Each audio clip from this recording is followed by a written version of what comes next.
Marcus Chen pressed his face against the cold window of the shuttle. Stars twinkled like tiny diamonds in the black space around them. He had never been this far from Earth before.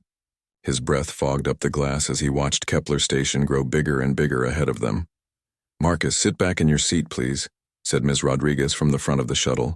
She was their teacher, and had been just as excited as the kids when they got permission for this field trip.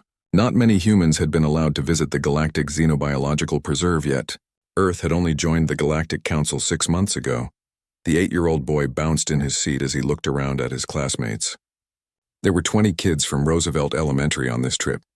They had been chosen because they had the best grades in science class. Marcus loved animals and had read every book about space creatures he could find in the school library.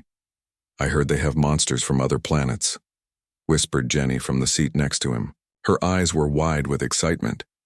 "My dad said some of the animals are so scary that whole planets built spaceships just to get away from them," added Tommy from behind them. Marcus felt his heart beating fast. He had always wanted to see real alien animals. The pictures in books were amazing, but seeing them in person would be even better. He touched the small camera his parents had given him for the trip. They had made him promise to take lots of pictures. The shuttle docked with a soft bump. Through the speakers, the pilot told them they had arrived at Kepler Station. Marcus looked out the window again. The space station was huge, much bigger than anything humans had built. It looked like a giant metal flower floating in space, with long arms stretching out in all directions. Ms. Rodriguez stood up and clapped her hands. "Okay, everyone, remember the rules. Stay with the group. Listen to our guide. Don't touch anything unless they say it's okay, and be respectful. We are guests here." The children nodded and gathered their small backpacks. They walked through a long tunnel that connected the shuttle to the station. Marcus felt his stomach do a little flip. The gravity here was different from Earth. It felt lighter, like he might float away if he jumped too hard. They entered a large room with a curved ceiling that showed the stars outside. Other aliens walked around the room. Marcus had seen pictures of different alien species, but seeing them in real life was amazing. There were tall, thin beings with blue skin. Others looked like walking crystals that sparkled in the light. Some had fur and others had what looked like scales. "Welcome to Kepler Station," said a voice that sounded like wind chimes. Marcus turned to see their guide approaching. She was about as tall as Ms. Rodriguez, but looked completely different. Her body was covered in what looked like crystal plates that changed colors as she moved. She had 4 arms and her head was shaped like a triangle. "I am Curator Veltar," she said. Her voice came from a small device attached to her chest that translated her words into English. "I will be showing you the Galactic Xenobiological Preserve today. This is a very special visit. You are the first human children to see our collection." The crystal plates on her body turned a pale yellow color. Marcus wondered if that meant she was happy or nervous. He had read that many aliens showed emotions through color changes. "The preserve houses specimens from many different worlds," Curator Veltar continued. "We have animals from over 200 planets. Some are gentle plant eaters. Others are more dangerous. Today we will visit our most famous exhibit, the Deathworld Predator Collection." Several alien families nearby heard these words and quickly moved away from the human group. Marcus noticed parents covering their children's eyes or leading them in different directions. He wondered why everyone seemed so scared. "What's a Deathworld?" asked Sarah, one of his classmates. Curator Veltar's crystals turned orange. "A Deathworld is a planet where life is very dangerous. High gravity, deadly weather, and terrible predators. Most civilized species left these worlds as soon as they learned to travel in space. The animals from Deathworlds are the most feared creatures in the galaxy." Marcus felt excited. He loved watching nature documentaries about dangerous animals. Lions, sharks, and bears were his favorites. He wondered what kind of alien predators they would see. They walked through several halls filled with different exhibits. Marcus saw creatures that looked like giant butterflies with metal wings. Others looked like living rocks that moved very slowly. In one tank, something that looked like purple jelly floated in thick liquid. Other visitors in the preserve pointed at the human children and whispered to each other. Some aliens took pictures of them from far away. Marcus thought this was strange. He was there to see the animals, not to be looked at. "Why is everyone staring at us?" Jenny whispered to Marcus. "I don't know," he whispered back. "Maybe they've never seen human kids before." As they walked deeper into the preserve, Marcus noticed that fewer and fewer aliens were around them. The halls became quieter. The lights were dimmer too. Signs on the walls had warnings written in many different languages. "We are now entering the restricted section," Curator Veltar announced. Her crystals had turned a dark blue color. "The creatures here are extremely dangerous. The barriers are very strong, but please stay close to me at all times." Marcus could hear strange sounds coming from behind the walls. Growls, hisses, and roars that made his skin feel tingly. He wasn't scared, just excited.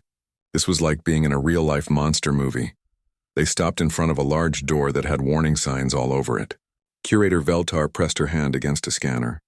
The door made a loud beeping sound and slowly opened. "Welcome," she said, "to the Deathworld Predator exhibit." The room they entered was huge. The ceiling was so high that Marcus couldn't see the top.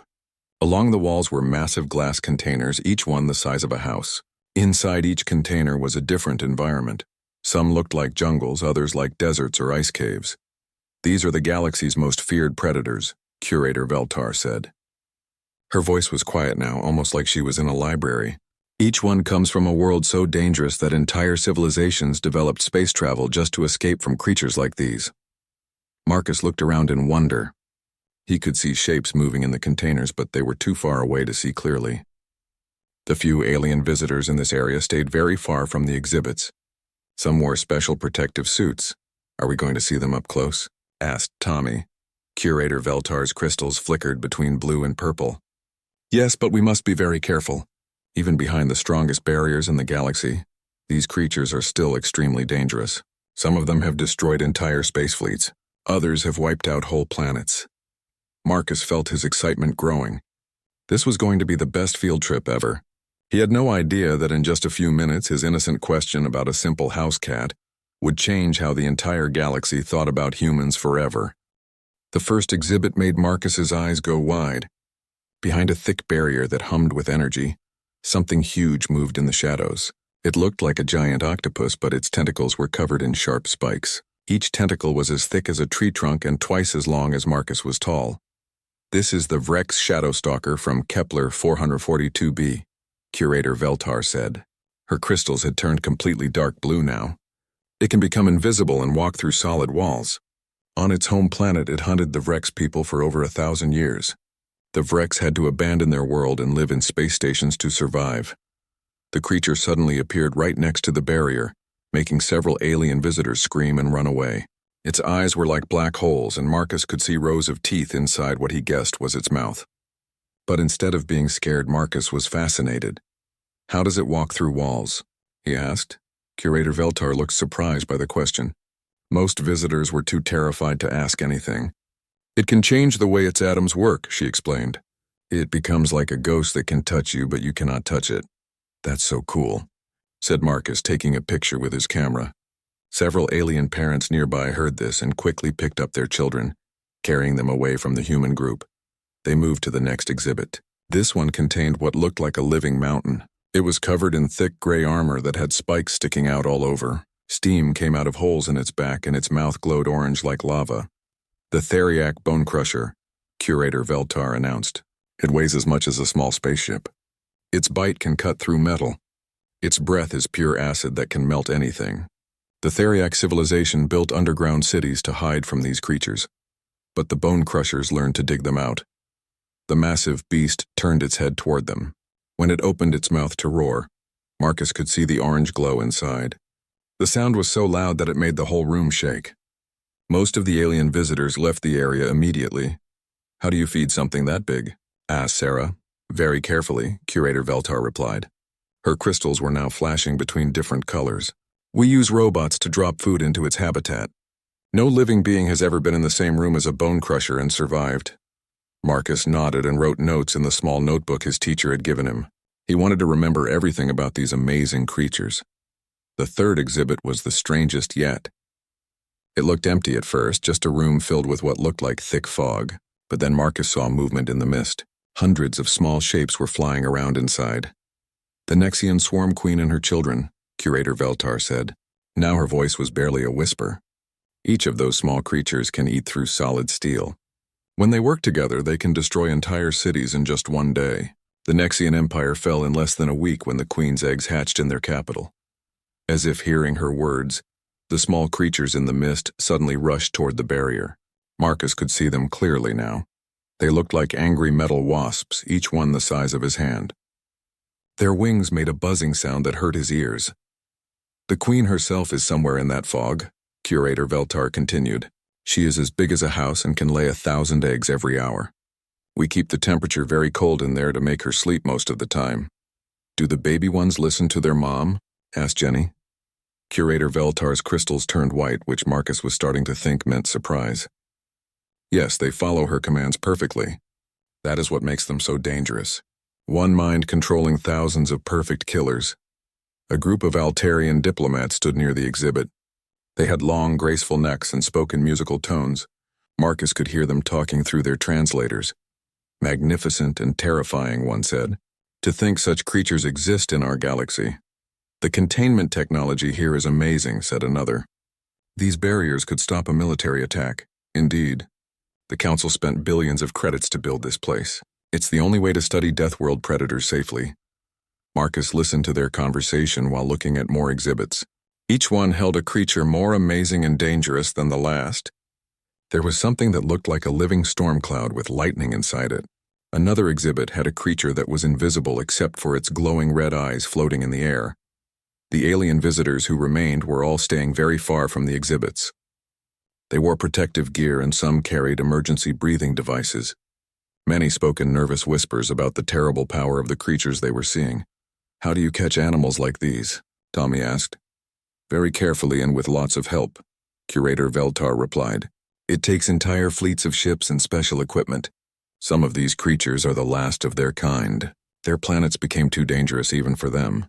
Marcus thought this was sad. Even though these animals were scary, they were still just animals trying to survive. He felt sorry that they had to live in cages instead of their real homes. They passed several more exhibits. Each creature seemed impossible, like something from a nightmare. There was a beast that could stretch its body like rubber and squeeze through tiny spaces. Another looked like a walking pile of bones that could rebuild itself if it got broken. The galaxy's worst fears made real. He heard one alien visitor whisper to another. Creatures so deadly that entire civilizations developed space travel just to escape them. And now they're all here, in one place, the other replied. Safely contained where they can never hurt anyone. Again, Marcus noticed that the alien visitors looked at these creatures the way people on Earth might look at a tornado or an earthquake, as forces of nature too dangerous to understand. But to Marcus, they were just really interesting animals with special abilities. As they walked toward the final exhibit, Marcus felt excited to see what could possibly be more amazing than what they had already seen. Curator Veltar's crystals were shifting through so many colors now that she looked like a rainbow. The final exhibit is special, she said. It contains what many consider to be the most dangerous predator we have ever encountered. This creature comes from a world so deadly that its very existence challenges everything we thought we knew about life in the universe. Marcus could hardly wait to see what amazing monster would be behind the last barrier. He had no idea that his whole understanding of the trip was about to change completely. The final exhibit had the biggest crowd of alien visitors. They stood much farther back than at the other displays, and many wore what looked like protective suits. Security guards with special weapons stood at each corner of the area. Warning signs covered every surface, written in dozens of different alien languages. Marcus pushed through the crowd to get a better look. The barrier here was different from the others, thicker and with more energy fields humming around it. Inside the habitat was a room that looked surprisingly normal. It had soft lighting, comfortable furniture, and even some plants, and sitting on a small cushion in the middle of the room was an orange tabby cat. Marcus stopped walking. He blinked his eyes several times to make sure he was seeing correctly. The cat was cleaning itself, licking its paw and rubbing it behind its ear. It looked exactly like his neighbor's cat back home. "Excuse me," Marcus said, raising his hand. "Curator Veltar?" The crystal alien turned to him, her body now a nervous purple color. "Yes, young human? Why do you have Mr. Whiskers in the scary predator exhibit?" The entire area went silent. Every alien in the crowd turned to stare at Marcus. Some of their mouths fell open. Others made gasping sounds. A few started backing away slowly. Curator Veltar's crystals went completely white. "Mr. Whiskers?" she repeated, her translator struggling with the word. "Yeah. Marcus said, pointing at the cat. That's just a regular house cat. My family has 3 of them at home.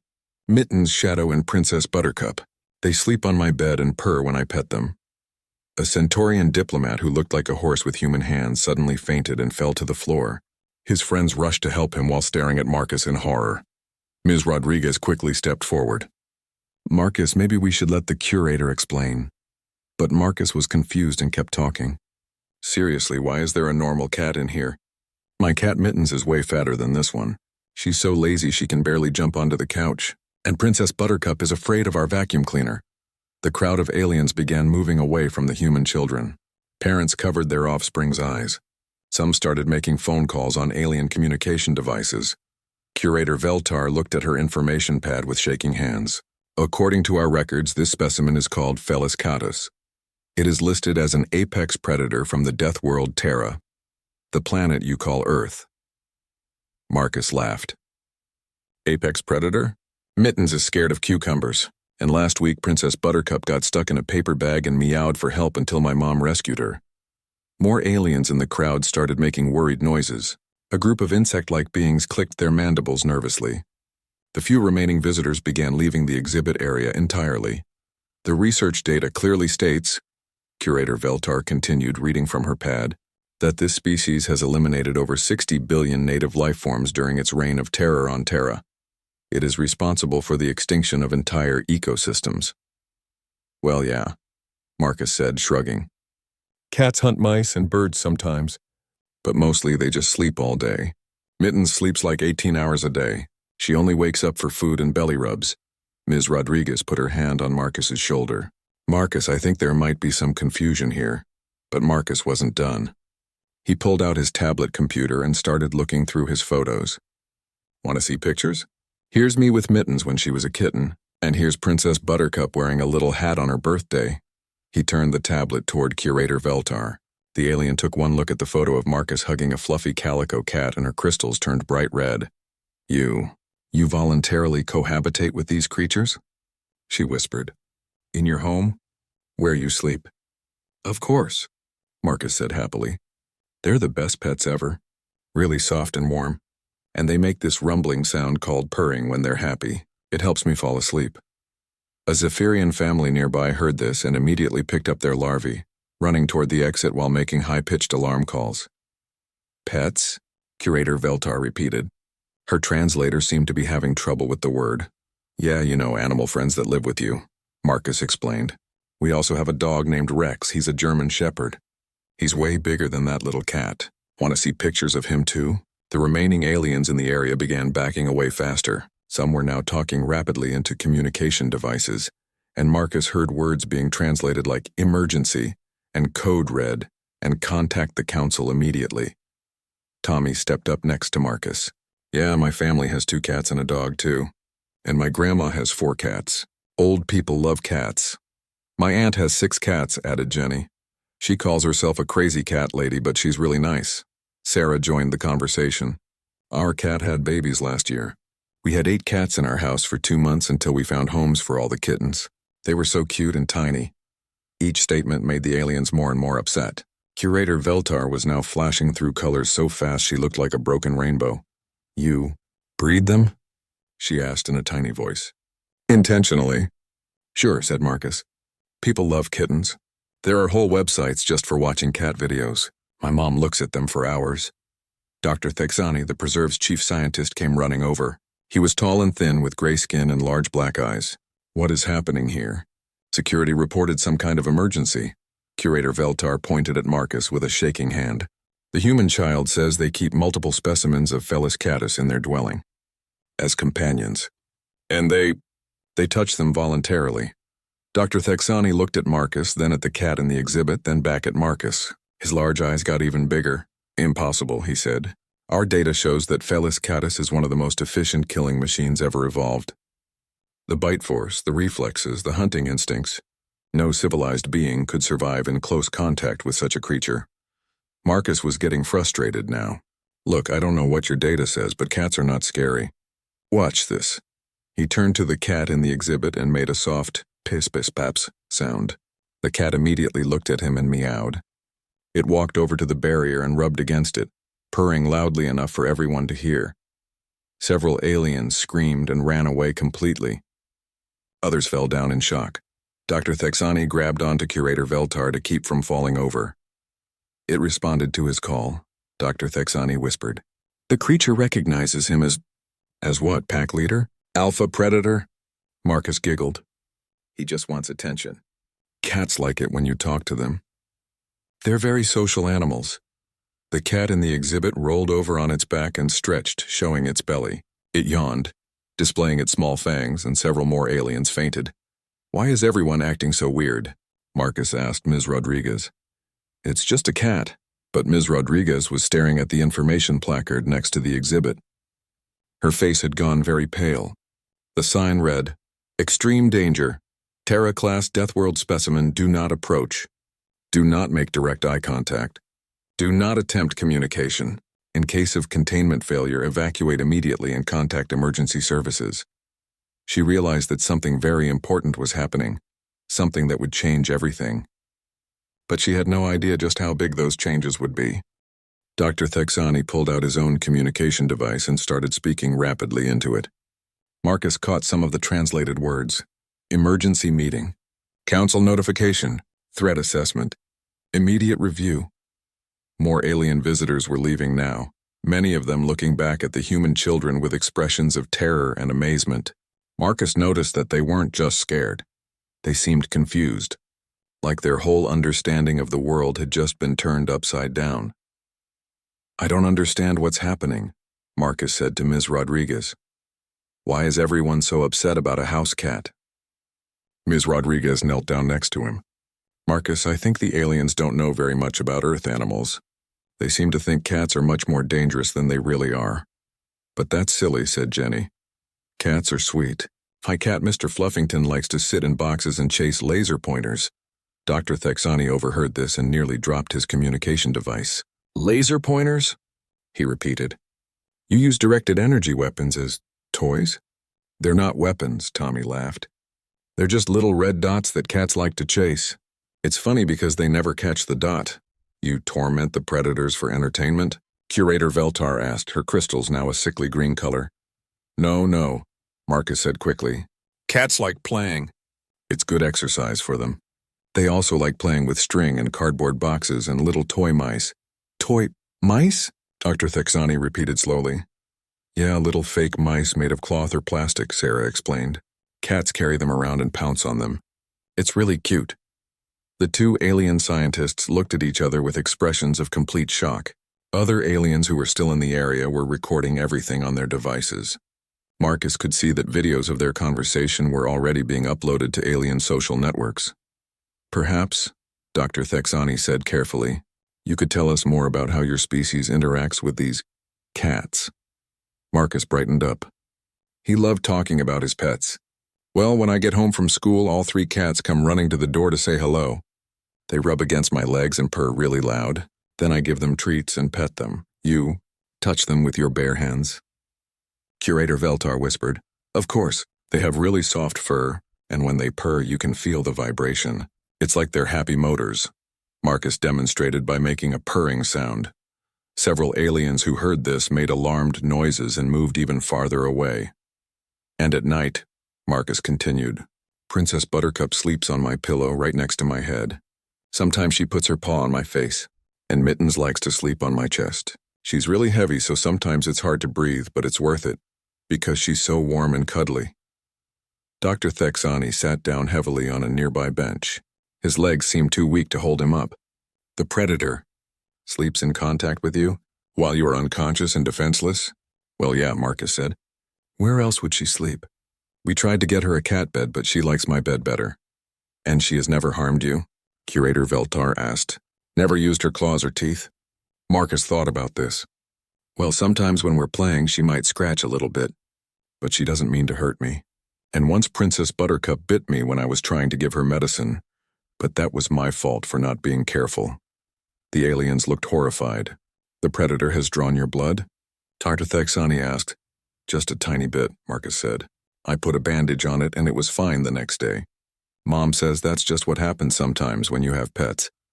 By now, the entire exhibit area had been evacuated except for the human school group and the alien scientists. Security guards stood at all the entrances, but they seemed more confused than worried.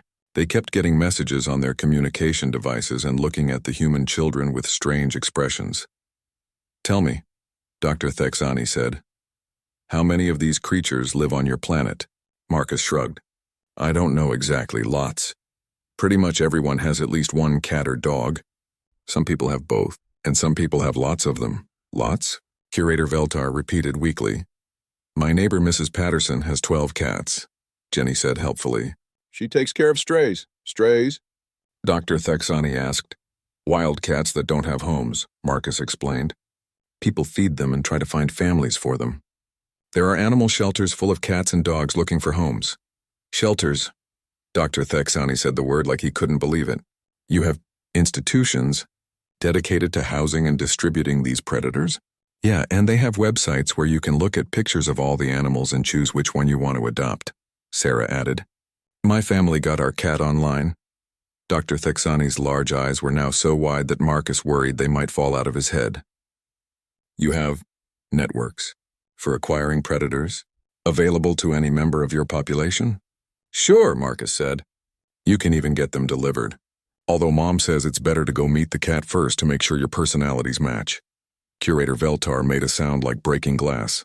Her crystals were flashing so many colors now that she looked like a disco ball. "And children?" Dr. Thexani asked. "Are children allowed near these creatures?" "Of course," Marcus said. "Kids love pets. I got my first cat when I was 5. Here, look at this picture." He showed them a photo of himself as a little boy, asleep in a pile of kittens. His baby sister was in the picture too, with a tiny kitten sitting on her head. Dr. Thexani stood up so fast he almost fell over. "We need to contact the Galactic Council immediately," he said to Curator Veltar. "This changes everything we thought we knew about Terra and its inhabitants." "What do you mean?" Ms. Rodriguez asked. She was starting to understand that something much bigger was happening here. Dr. Thexani turned to face the human group. When he spoke, his voice was full of something that sounded like awe and fear mixed together. "We thought your planet was dangerous because it produced such deadly predators," he said slowly. "But now we realize the truth. Your planet didn't just produce the predators. It produced something so much more terrifying that those predators became your willing servants." Marcus was more confused than ever. "But we're not terrifying. We're just people." Dr. Thexani looked at him for a long moment. "Young human," he said finally. "Your species domesticated apex predators and turned them into companions. Do you understand what that means to the rest of the galaxy?" Marcus shook his head. He really didn't understand any of this. "It means," Dr. Thexani said, "that you are not the strange visitors to our galaxy that we thought you were. You are the apex predators, and everything we thought we knew about dangerous species just became completely wrong." Within an hour, the preserve was buzzing with activity. Scientists, diplomats, and government officials from dozens of species arrived on emergency shuttles. The human children found themselves in a comfortable waiting room while important aliens held urgent meetings in nearby conference rooms. Marcus pressed his ear to the door and could hear excited voices speaking in many different languages. The translators were working overtime, turning alien speech into English words like threat assessment, diplomatic status, and complete reevaluation. "Are we in trouble?" Jenny asked nervously. Ms. Rodriguez shook her head, but she looked worried too. "I don't think so, sweetie. I think we just surprised them." Through the window, Marcus could see news crews from alien media companies setting up equipment. Reporters from across the galaxy were arriving to cover what they were calling the Terra revelation. Videos of Marcus talking about his cats were already spreading through alien social networks faster than wildfire. Dr. Thexani came into the waiting room with several other important-looking aliens. One was Admiral Klex, a military leader with tentacles instead of arms. Another was Counselor Zixani, a floating jellyfish-like being who spoke for the Galactic Council. "Young humans," Dr. Thexani said, "we need to ask you some more questions. What you've told us today has caused us to rethink everything we believed about your species." "Okay," Marcus said. "But can I ask something first? Why did you think cats were so scary?" Dr. Thexani gestured to a large screen on the wall. It showed a detailed chart about Earth's cats. According to our research, Housecats has perfect night vision, lightning-fast reflexes, silent movement, and weapons built into their hands. You mean their claws? Tommy asked. And they have powerful jaws with sharp fangs for delivering killing bites, Dr. Thexani continued. They are perfectly designed hunting machines. I guess, Marcus said. But they're really small. My cat Mittens weighs like 8 pounds. I can pick her up with one hand. Admiral Kleck spoke up, his tentacles waving nervously. Our data shows that these creatures have eliminated more species than any other predator in galactic history. That's because people brought cats to islands where they didn't belong, Ms. Rodriguez explained. It's not like cats were trying to take over the world, but they succeeded, Counselor Zixani said in a bubbling voice. They have spread to every continent on your planet. They live in your cities, your homes, your most private spaces. From our perspective, your world has been completely conquered by these predators. Marcus laughed. They didn't conquer us. We invited them in. People like having cats around. Why? Dr. Thexani asked. What possible benefit could your species gain from housing such dangerous creatures? The human children looked at each other, not sure how to explain something that seemed so obvious. They're cute, Sarah suggested. And soft, added Jenny. And they purr when they're happy, said Marcus. It's really relaxing. The aliens looked at each other with expressions of complete bewilderment. You find predators relaxing? Admiral Klex asked. Sure, Marcus said. Haven't you ever petted an animal? It makes you feel better when you're sad or stressed. Pet? Counselor Zixani repeated. You mean touch them voluntarily? Yeah, like this, Marcus said, demonstrating by petting an imaginary cat. You stroke their fur gently and they like it. Sometimes they even ask for pets by rubbing against you. Dr. Thexani was taking notes furiously. The predators request physical contact? Of course, Tommy said. Cats are very social. They like attention. And what about the larger predators you mentioned? Admiral Klex asked. These dogs? Marcus's face lit up. Oh, dogs are even better. They're loyal and protective and they love to play. My dog Rex gets so excited when I come home that he jumps up and down and wags his tail. Protective? Dr. Thexani asked. They guard you? Yeah, if anyone tried to hurt me, Rex would defend me, Marcus said proudly. He's really big and strong, but he's gentle with kids and other small animals. The aliens were frantically taking notes now. Marcus could see that everything he said was being recorded and probably broadcast live across the galaxy. So, let me understand this correctly. Counselor Zixani said slowly. Your species has formed cooperative relationships with multiple species of predators. These predators live in your homes, protect your families, and provide emotional comfort. Right, Marcus said, and we take care of them too. We feed them and make sure they're healthy and give them toys to play with. You've essentially created a symbiotic relationship with creatures that other species consider apex predators, Dr. Thexani said, more to himself than to the children. I guess, Marcus said. But it doesn't feel weird to us. It's just normal. Admiral Klex's tentacles were twitching nervously. And how many humans engage in these relationships? Pretty much everyone, Jenny said. Even people who don't have pets usually like animals. My grandpa didn't like cats at first, Tommy added. But now he has 3 of them and spoils them rotten. Dr. Thexani set down his recording device and looked directly at Marcus. Young human, do you understand what this means to the rest of the galaxy? Marcus shook his head. It means that your species has accomplished something that every other civilization in known space considers impossible. You have not just survived on a Deathworld. You have thrived there. And more than that, you have turned the Deathworld's predators into your allies. That makes us sound scary, Marcus said. But we're not scary. We're just people who like animals. To us, Counselor Zixani said, that is perhaps the most terrifying thing of all. A species so powerful that they consider apex predators to be companions, yet so peaceful that they see nothing unusual about it. In the conference rooms nearby, emergency meetings were being held at the highest levels of galactic government. Trade agreements that had taken months to negotiate were being approved instantly. Military alliances were being reconsidered. The entire diplomatic relationship between Earth and the galaxy was being rebuilt from scratch, but Marcus didn't know about any of that. He was just a kid who missed his cats and wanted to go home. Can we visit the cat again before we leave? He asked. That orange one looked lonely. I bet he would like some company. Dr. Thexani and the other aliens exchanged glances. Perhaps, Dr. Thexani said carefully, we should discuss updating our exhibit information first.